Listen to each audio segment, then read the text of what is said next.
Discovering Insert Wine Here. We love making new discoveries about wines, so we thought we would share some of that with you. We will be rolling out a new subscription series called Discovering Insert Wine Here. Each month, we will choose a wine to discuss and pair and do a live Zoom with our subscribers. Now, when I say wine, we will keep this simple, but it will be something that you can find locally or order. During our Zoom, you will learn about the wine, the style, and the region. Then we will taste, pair, and share our thoughts. I'll finish with the recipe to show you how simple making the dish can be. If you can't join us live, we will share the recording so you can watch it later.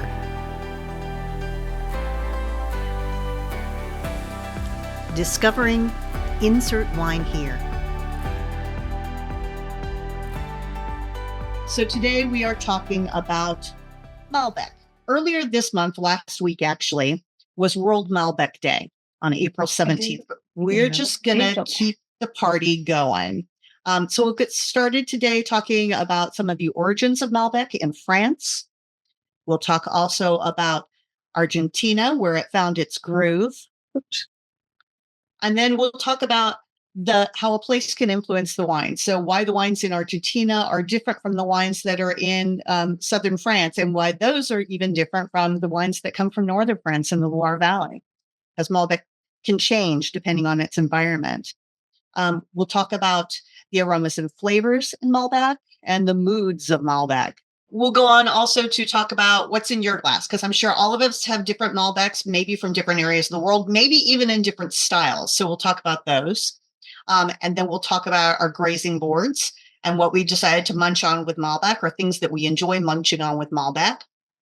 And lastly, I'll go over some of our favorite pairings for Malbec wine. So let's get started with a little background on Malbec. Those are some beautiful Malbec bunches from Argentina. They're on the screen right now. So those are bunches of Malbec in Argentina. Malbec actually originally comes from the Cahors region in southern France. That region has a winding river called the Loire River. And in this part of France, it's actually not always called Malbec. It's sometimes called Cote, C-O-T. So it does have a flashier nickname, which is the black wine of Cahors, which always makes me think of pirates. But I suppose they would be riverboat pirates here.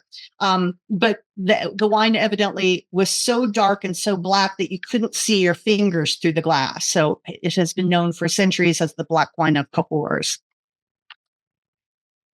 This is kind of a closer version of that, and you can see the river lot there and how it winds through. And it really does, it has multiple hairpin turns all along it.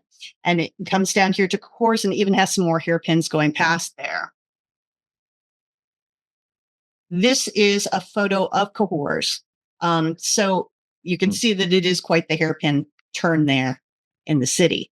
But this is like the major city that Malbec is known to be from in France.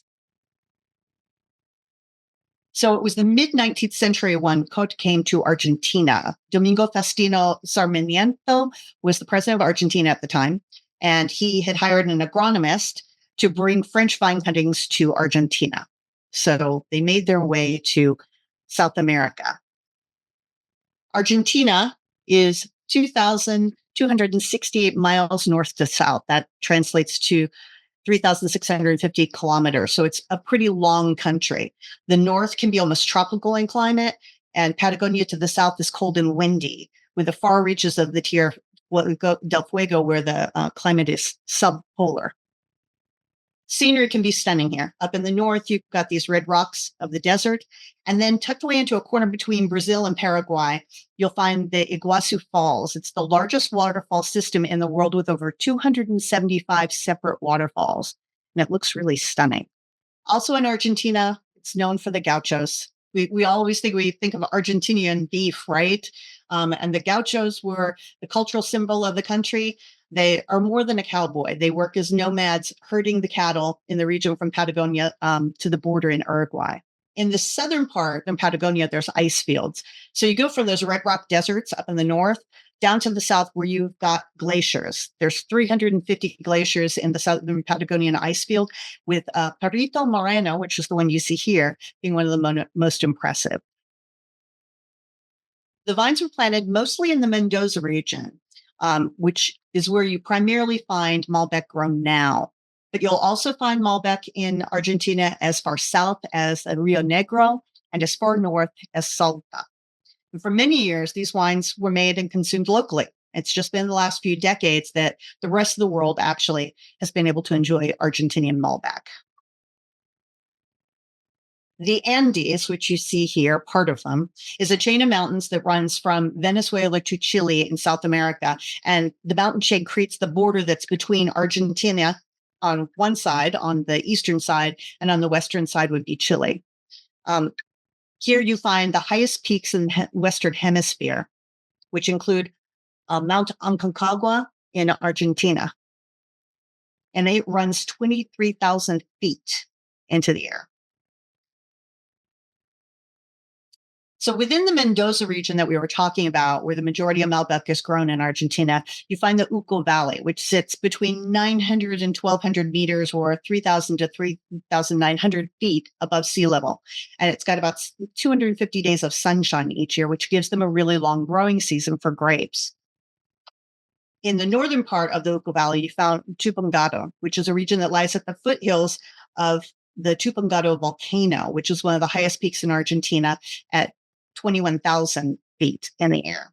Here, the vineyards sit at an average of 1,300 meters above sea level, which is 4,200 feet, which is, for those of us thinking about wines, is really high in the air. The sunlight here is more intense, but so are the diurnal shifts. Diurnal shifts are the shifts between daytime and nighttime temperatures. So with a higher diurnal shift, the grapes are able to ripen more slowly, and they keep the acidity in the wines. So they keep the wines from being kind of flat and flabby. In a subregion of the Tupungato Valley, you have, I'm going to try and say this, but I can never say it very well, Gualtalari Valley, which is where Domaine Bosquet is located. And this is actually a picture of their property there. The climate here is high desert, and they get breezes coming down from the Andes, which are always snow-capped. So Domaine Bosquet, like I said, is there. Jean Bosquet, he is French. He visited Argentina and fell in love with the country. So he went home, sold off all his holdings with his family winery in France, and purchased land here in the Tupungato Valley for his winery and to grow grapes. And everyone thought he was crazy. They said, it's too high. You can't grow grapes that high.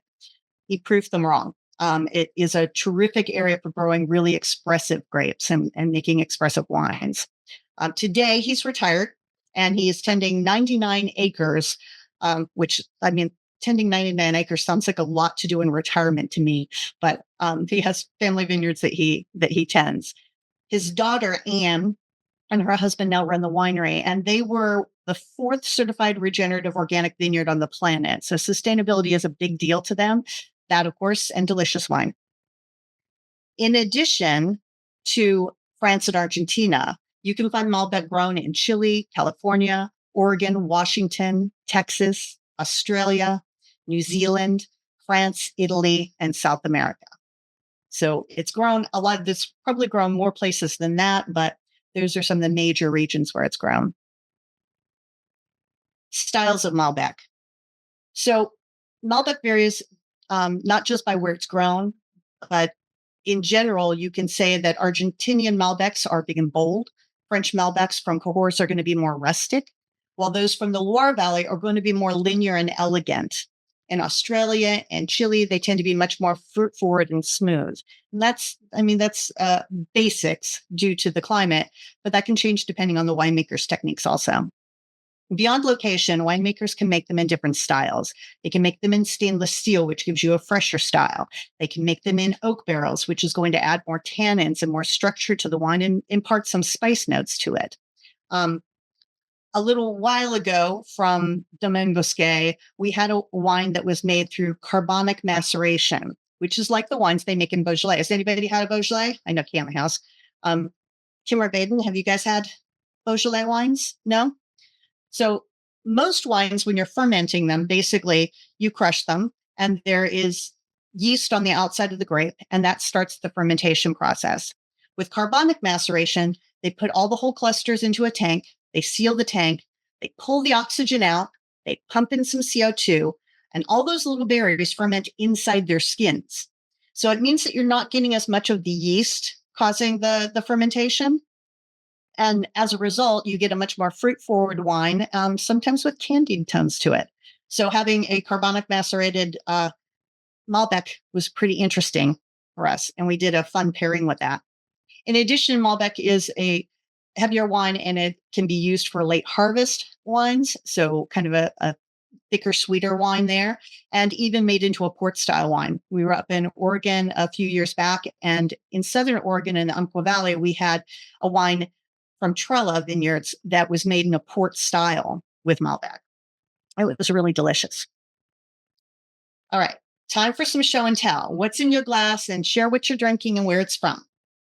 I'm actually drinking Domaine Bousquet, the 2023 Malbec, which you'll notice in some of my pictures that I have the 2021 there.